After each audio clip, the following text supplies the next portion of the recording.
Hello everyone, hope you all are doing good. So today we are going to discuss our next topic and the next chapter of CDP, that is concepts of child centered and progressive education. ठीक है जी। तो child centred क्या होता है कि जो बच्चा है उसको ध्यान में रखते हुए हमें उसको पढ़ाना है, उसके इंटरेस्ट को ध्यान में रखना है कि बच्चे को कौन सी चीज़ ज़्यादा इंटरेस्टिंग लगती है, कौन सा मेथड इंटरेस्टिंग लगता है, किस मेथड से हम उसको पढ़ाएं ताकि बच्चा उस चीज़ को ज़्यादा अच्छे से समझ पाए और जल्दी क्या है मतलब एक तरह से उसको जल्दी ग्रहण हो जाए वो चीज़। ठीक है। एंड प्रोग्रेसिव एजुकेशन क्या होती है? प्रोग्रेसिव एजुकेशन एक्चुअल में ऑपोजिट होता है ट्रेडिशनल मेथड ऑफ टीचिंग से। ठीक है। जैसे हम क्या करते हैं, हम ट्रेडिशनल मेथड्स पहले यूज़ करते थे, चॉक बोर्ड वाला मेथड यूज़ करते थे। ठीक है। बोर्ड पे पढ़ा दिया बच्चों को और बात ख़त्म। बट फिर बहुत से जो थ्योरिस्ट आए, ठीक है, कईयों ने बात की, अलग अलग अपने सबके एस्पेक्ट्स थे। उसमें एक जॉन ड्यूई थे जिन्होंने चाइल्ड सेंटर्ड एजुकेशन दी। उन्होंने बोला कि हमें बच्चे की जो इंटरेस्ट है, बच्चा कैसे सीखता है, बच्चा अच्छा कैसे सीख सकता है इन द फ्यूचर, ये सब चीज़ें ध्यान में रखते हुए बच्चे को पढ़ाना है।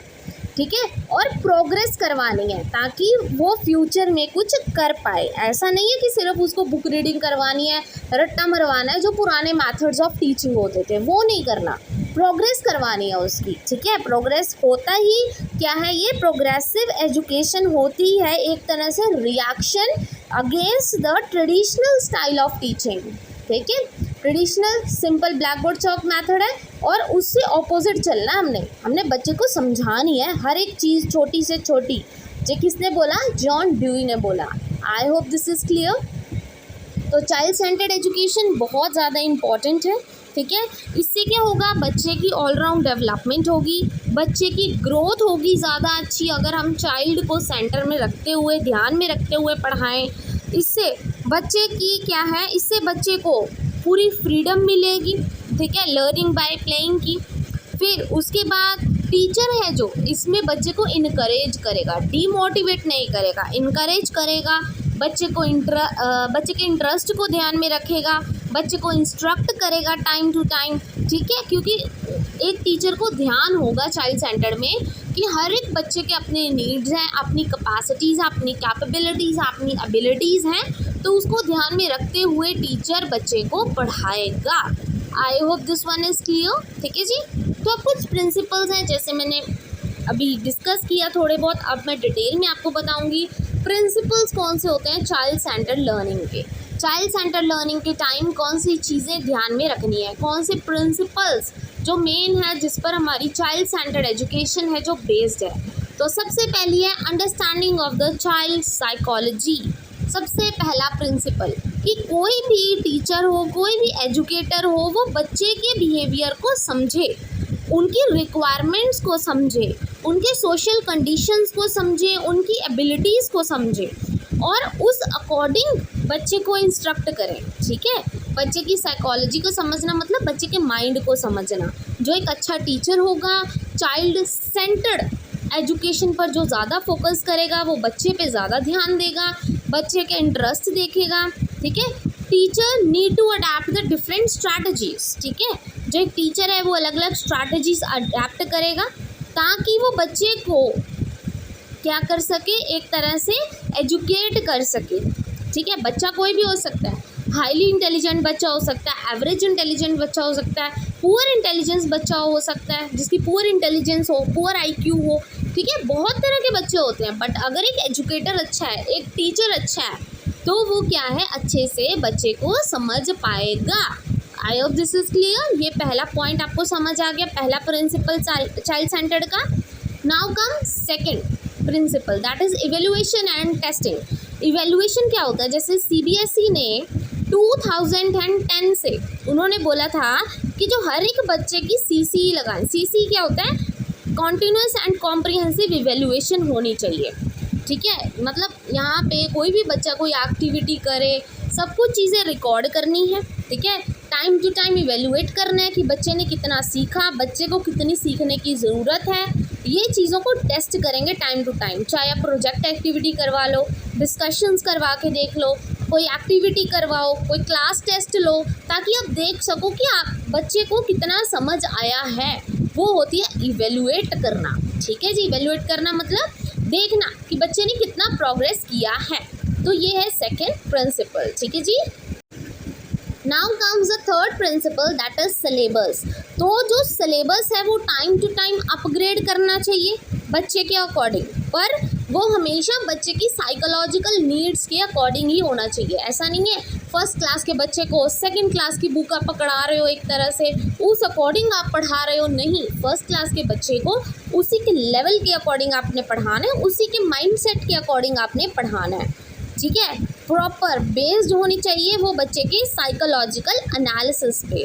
ठीक है, ऑफ द चिल्ड्रंस नीड्स, उनकी वैल्यूज़, उनके वैराइटीज़ कि कितनी उनको रिक्वायर्ड है। और ये फ्लैक्सिबल होना चाहिए। फ्लैक्सिबल क्यों होना चाहिए? क्योंकि बहुत सारे तरह के लर्नर्स होते हैं, सभी की क्या है अलग अलग इंटरेस्ट होते हैं, सभी का तरीका अलग होता है पढ़ने का, समझने का। तो ये फ्लैक्सिबल होना चाहिए, बच्चों के अकॉर्डिंग होना चाहिए। ठीक है। Next is managing discipline. Managing discipline मतलब जो चाइल्ड साइकोलॉजी होती है वो बच्चे के, ठीक है, जो एक ये क्या करती है, डिसिप्लिन को मैनेज करने में काम आती है। Child centre. ठीक है, टीचर को क्या है, फ्लेक्सिबल रिस्पॉन्सेस देने चाहिए हमेशा। ठीक है, हर एक बच्चे को इंडल्ज करना चाहिए, इन्वॉल्व करना चाहिए हर एक एक्टिविटी में। ठीक है, बच्चे को ध्यान में रखते हुए, ठीक है, उनको रीजंस पता होने चाहिए कि अगर कोई बच्चा अलग तरह से, ठीक है, उनको देखना चाहिए अगर कोई बच्चा बहुत ही अलग तरह से बिहेव कर रहा है, वो बच्चा ऐसा बिहेव क्यों कर रहा है। तो ये सब चीज़ें एक टीचर को पता होना चाहिए और उसी अकॉर्डिंग फिर टीचर एक्ट करेगा। बच्चे के बिहेवियर को देखते हुए वैसे ही टीचर एक्ट करेगा डिसिप्लिन मेंटेन करने के लिए। आई hope this is clear. Now the next principle is diagnosis. Diagnosis मतलब जैसे आप डॉक्टर के पास जाते हो, डॉक्टर पहले आपको इवेलुएट करता है, देखता है आपको बीमारी क्या है, फिर बाद में मेडिसिन देता है, वो होती है डायग्नोसिस। कि अब आपने बच्चे को इवेलुएट कर लिया, पता लग गया उसको क्या दिक्कत है, कहाँ पे दिक्कत है, अब आप डायग्नोस करोगे, मतलब बच्चे को उस अकॉर्डिंग पढ़ाओगे, जो प्रॉब्लम बच्चा फेस कर रहा है उसका सोल्यूशन ढूंढ के लाओगे। ठीक है, और नेक्स्ट टाइम क्लास में उस सोल्यूशन के साथ उसकी हेल्प करोगे। आई hope this is clear. Now अब देखिए जी, चाइल्ड सेंटर्ड पे तो बात किसने की थी, ड्यूई ने की थी। अब उसके बाद बाकी लोग भी आए बहुत सारे, ठीक है, एजुकेशन थ्योरिस्ट थे बहुत सारे जो आए, जिन्होंने प्रोग्रेसिव एजुकेशन की बात की। ठीक है, प्रोग्रेसिव एजुकेशन होता है learning by doing. Traditional method कौन से होते हैं, जब हम सिर्फ चॉक ब्लैक बोर्ड मेथड से पढ़ते हैं। प्रोग्रेसिव एजुकेशन होती है जब हम लर्निंग बाय डूइंग करते हैं, कोई चीज़ करके सीखते हैं, उसको बोलते हैं progressive education. I hope this is clear. तो सबसे पहले प्रोग्रेसिव एजुकेशन में किसने योगदान डाला था जी, लॉके ने डाला था। लॉके ने बोला कि अगर बच्चा कंक्रीट एक्सपीरियंस से सीखेगा तो ज़्यादा अच्छा सीख पाएगा और जल्दी सीख पाएगा। ठीक है, वो कह रहे थे कि अगर बच्चा ऑब्जर्व करके सीखेगा, एक्सपीरियंसेस के थ्रू सीखेगा, किसी चीज़ को टच करके फील करके सीखेगा तो ज़्यादा अच्छे से सीख पाएगा। I hope this is clear. फिर आए राउजे जी। राउजे जी ने कहा कि मेमोराइजेशन बिल्कुल नहीं करनी, रट्टा तो बिल्कुल मारना ही नहीं है। ठीक है, पढ़ाई बिल्कुल भी रट्टे पे बेस्ड नहीं होनी चाहिए, उल्टा बच्चे को समझ के काम करना चाहिए। ठीक है, मेमोराइजेशन नहीं करनी। नेक्स्ट थर्ड आए फ्रॉबेल जी। फ्रॉबेल जी ने कहा कि जो सेल्फ एक्टिविटी और प्ले है बहुत ज़्यादा इम्पॉर्टेंट है, और फ्रॉबेल जी ने किंडरगार्टन का कंसेप्ट दिया। ठीक है, किंडरगार्टन आपको पता है जहाँ पे छोटे बच्चे पढ़ते हैं, ठीक है, वहाँ पे बहुत सारी एक्टिविटीज़ करवाई जाती हैं। तो इन्होंने बोला अगर बच्चा प्ले करके, ठीक है, खुद को एक्सप्रेस करके प्ले के द्वारा, ठीक है, चाहे अलग से चाहे ग्रुप्स में कोई एक्टिविटी करके, जब वो खुद को एक्सप्रेस करता है, ठीक है, वो उसको बोलते हैं हम सेल्फ एक्टिविटी। एक तरह से जब बच्चा करता है, प्ले करता है, ये सब चीज़ें बहुत इंपॉर्टेंट है अकॉर्डिंग टू फ्रॉबेल, इसलिए इन्होंने किंडरगार्टन का कंसेप्ट दिया। राइट, और चौथे थे ड्यूई, वो तो हम पढ़ के हटे हैं, जिन्होंने चाइल्ड सेंटर्ड एजुकेशन की बात की थी। आई hope this one is clear. अब आते हैं नेक्स्ट पे, ड्यूईज 5 एस्पेक्ट्स ऑफ प्रोग्रेसिव एजुकेशन। अब जो जॉन ड्यूई थे उनके 5 एस्पेक्ट्स थे जो उन्होंने बहुत इंपॉर्टेंट समझे और बाकियों को भी उन्होंने समझाना चाहा। सबसे पहला एस्पेक्ट था एजुकेशन। मतलब उन्होंने बोला one can't learn without motivation. ये ड्यूई के व्यूज़ थे कि जब तक बच्चा मोटिवेटेड नहीं है, चाहे वो अंदर से इंटरनल मोटिवेशन है चाहे वो एक्सटर्नल मोटिवेशन है, जब तक बच्चा मोटिवेटेड नहीं है वो अच्छा सीख नहीं सकता, अच्छा पढ़ नहीं सकता। ठीक है, कहते हैं ना छोटे बच्चों को लालच दे दो वो ज़्यादा अच्छे से पढ़ पाएंगे, कोई ना कोई कि आज तुम्हें टॉफ़ी मिलेगी, चॉकलेट मिलेगी, इस चक्कर में बच्चे फिर ज़्यादा अच्छे से पढ़ लेते हैं। ठीक है, तो ड्यूई ने बोला कि जो बच्चे हैं कभी भी मोटिवेशन के बिना नहीं पढ़ते। वो इंटरनल भी हो सकती है, देखो इंटरनल भी तभी आएगी अगर टीचर अच्छा होगा, right. Then come school. School ऐसा होना चाहिए ड्यूई के अकॉर्डिंग जहाँ पे जो एक टीचर है वो बच्चे को असिस्ट करे, उसकी हेल्प करे, ना कि उसको रट्टा मरवाए, इंस्ट्रक्ट करे हर बात पे, तू ऐसा कर तू वैसा कर। नहीं, असिस्ट करना, हेल्प करना। इंस्ट्रक्ट और असिस्ट करने में बहुत फ़र्क होता है। ठीक है जी। देन स्कूल का करिकुलम कैसा होना चाहिए? जो करिकुलम है वो हमारी सोसाइटी को रिफ्लेक्ट करे। करिकुलम ऐसा होना चाहिए, उसमें एक्टिविटीज़ ऐसी होनी चाहिए जो बच्चे को फ्यूचर के लिए प्रिपेयर करे, बच्चे की स्किल्स डेवलप करे और बच्चे को पर्सनालिटी डेवलप करे, बच्चे की ऑलराउंड डेवलपमेंट करे, फिजिकल, इमोशन, सोशल, ठीक है जी, cognitively, right. Then come method of education कौन से होने चाहिए? मतलब जब आप बच्चे को पढ़ाओ कौन कौन से मेथड्स होने चाहिए? पहले तो वो हमेशा बच्चे के इंटरेस्ट पर बेस्ड होने चाहिए। ठीक है, सिंबल्स की फॉर्म में आप पढ़ा दो उनको, इमेजेस की फॉर्म में। उनकी जो डेवलपमेंट है ना, ऐसा नहीं है कि बहुत बेचारे बोझ के तले दबे हुए हैं इतनी किताबों के नीचे, ऐसा नहीं होना चाहिए। बच्चे को उनके इंटरेस्ट के हिसाब से नेचुरली जैसे नॉर्मली पढ़ाते हो ना वैसे ही पढ़ाओ, ताकि बच्चे को समझ आ जाए और मज़ा भी आए पढ़ने में। ऐसे मेथड्स होने चाहिए according to John Dewey. Next is fifth aspect कौन सा है? Social progress as related to school. मतलब proper equipments to help perform task and guide their students. Social progress, society में प्रोग्रेस, जैसे सोसाइटी की नीड्स हैं, बहुत सी नीड्स होती हैं, एंड पेरेंट्स की नीड्स हैं जो चेंज होती रहती हैं, सोसाइटी की नीड्स चेंज होती रहती हैं। ठीक है, कभी किसी चीज़ का ट्रेंड बहुत ज़्यादा आ गया, जैसे कई बार बीटेक का एक बार को ट्रेंड इतना आया था, फिर बीएससी का आ गया नॉन मेडिकल का, फिर बीएससी नर्सिंग का ट्रेंड बहुत ज़्यादा चल रहा है। ठीक है जी, मतलब ऐसे सोसाइटी की नीड्स चेंज होती रहती हैं। तो जो स्कूल है उसमें प्रॉपर क्या है, इक्विपमेंट्स होने चाहिए। ठीक है, ताकि बच्चा उस चीज़ को परफॉर्म कर सके, उसकी स्किल्स डेवलप हो सके और एक अच्छा वो क्या है पर्सन बन सके सोसाइटी में। आई hope this one is clear. Now next, अब हम नेक्स्ट पढ़ेंगे। नेक्स्ट एक्चुअल में क्या है, इन्होंने प्रोग्रेसिव एजुकेशन की बात की कि जो प्रोग्रेसिव एजुकेशन है, ठीक है, वो 3 तरह की हो सकती है। ह्यूमनिस्टिक हो सकती है, वो कंस्ट्रक्टिविस्ट हो सकती है, वो मॉन्टीसरी हो सकती है। एक्चुअल में जो ह्यूमनिस्टिक है उन्होंने ज़्यादा फोकस किया पर्सन सेंटर्ड एजुकेशन में।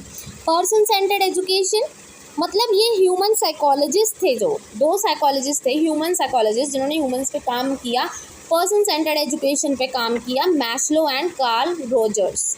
ठीक है जी, तो उन्होंने बोला कि ज़्यादातर चीज़ें, मैस्लो की थ्योरी हमने पढ़ी थी, हायरार्की ऑफ नीड्स दिए थे मैस्लो ने।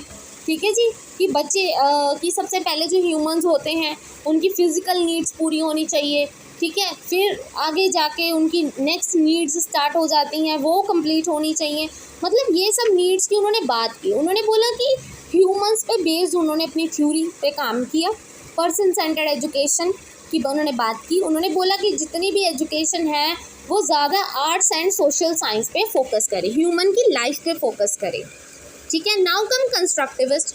तो जो कंस्ट्रक्टिविस्ट थे, ठीक है जी, उन्होंने क्या बोला, उन्होंने फोकस किया ज़्यादातर कनेक्शंस बनाने में between facts and new understandings in the students, कि बच्चा अपनी नॉलेज खुद कंस्ट्रक्ट करे। ये एक बहुत ही अफेक्टिव वे था, लर्निंग का। अगर आपने इवेलुएट करना है उसके लिए भी बहुत ज़्यादा एक तरह से ये बहुत अच्छा मेथड था। इन्होंने बोला कि जो लर्निंग है वो हमेशा स्टार्ट होती है कोई ना कोई प्रॉब्लम से जो बच्चों के अराउंड हो, और बच्चे क्या करते हैं, अपनी नॉलेज कंस्ट्रक्ट करते हैं, उसमें से सोल्यूशन ढूंढने की कोशिश करते हैं। ठीक है, बच्चा अपनी नॉलेज खुद कंस्ट्रक्ट करता है। And the last method is Montessori. Montessori method में क्या था कि जो मॉन्टीसरी फिलॉसफी थी, ये चाइल्ड डायरेक्टेड अप्रोच है एक, ये मोस्टली प्राइमरी लेवल बच्चों पे बेस्ड है। याद रखना, मॉन्टीसरी मेथड प्राइमरी वाले जो बच्चे होते हैं उस पे बेस्ड होती है, छोटे बच्चे। focuses on allowing the children to make their own choices in learning. यहाँ पे बच्चा अपनी चॉइसेस के अकॉर्डिंग लर्न कर सकते हैं। ये किसने दी थी? डॉक्टर मोंटीसेरी ने दी थी। मोंटीसेरी नाम है, ठीक है जी।